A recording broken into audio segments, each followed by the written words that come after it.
Hi guys, panibagong araw, panibagong vlog tayo. Ngayon tayo may nakita ditong panibagong ukay at nakita namin napakadami ng tinda. So agad naming pinasok itong ukay at tara samahan nyo kami. So dito pala ang pagpasok pa lang, pagbungad pa lang napakadami ng tinda. Pati mga sapatos, mga pantalon, damit, lahat na lang nandito na. So ayan tamang-tama ngayon to't Pasko at December ngayon at kailangan ng ating mga pangregalo at kaya nandito kami naghahanap ng mga pangregalo. Tuwi na lang ang December problema ng paghahanap ng iririgalo. Nalibot na namin ang SM, nalibot na namin ang buong bayan. Wala pa rin kami makita. Kung meron namang makita na pagkamamahal naman kaya naman naisipan naman namin dito pumasok sa loob ng ukay. At dito naman lagi yung mga gamit dito yung mga sigurado katulad ng mga sapatos na yaan ay kagaganda pa ng mga sapatos at hindi naman gaanong kamahal. Ay sampa, di kalidad pa. Ay di ko ikaw isang tao na practical, gaya ng gagawin mo. Bibili ka ng mga pangregalo na hindi naman ganun kamahalan pero yung quality ay parang namang mamahali na rin.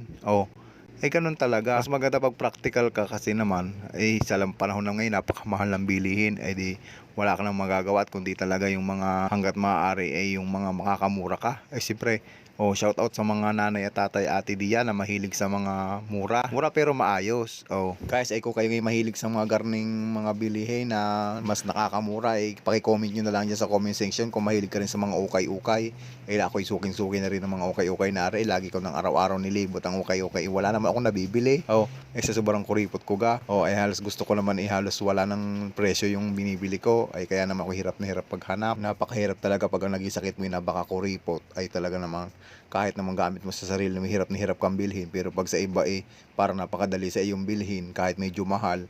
Pero pag sarili tamad na tamad bumili, kainaman na nagtitiis sa mga pasirasirang damit at yung mga medyo dugit na damit na pinagtitiisa. Guys, sa mga interesado bumili ng ganitong ukay, kung saan itong ukay na ito nandito lang po located sa may Dasma Palapala sa may stoplight. So makikita nyo na po yan, nasa may corner ng stoplight. So makikita nyo po yung malaking ukayan dyan na kitang-kita nyo at may malaking salamin yung building. At malawak itong ukay-ukay na ito. Talaga marami namang mabibili dito. May boots dito. Meron ditong kung ano-ano, may jacket, may magagandang sapatos. Mga pambabae, panlalaki, pambata, meron dyan, may naka-sale pa ngayon. So ngayon, umabol na kayo at December ngayon ay talaga nagsisale ang mga bilihin. Tao na lang hindi nagsisale pero yung mga gamit nagsisale. Marami diyan kung gusto niya ng bag, may pantalon kagaganda. Sara na, pumunta na kayo dito. Located po ito dito sa may Dasma Palapala.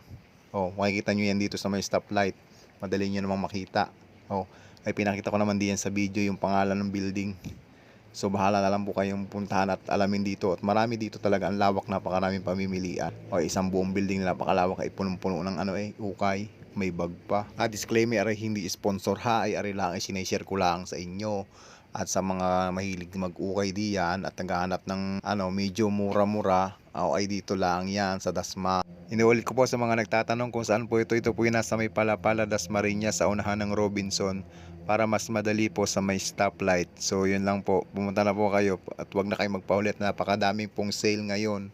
Guys, maraming salamat po sa panonood ng aking mga video at maraming salamat po sa inyong suporta. So hanggang dito na lang po, maraming salamat. Kung nagustuhan mo ang video na ito, maaari ko bang mag-iwan ng comment diyan at pakiiwan na rin ng like at pakipollow nyo na rin po ako. Maraming salamat po. Thank you for watching.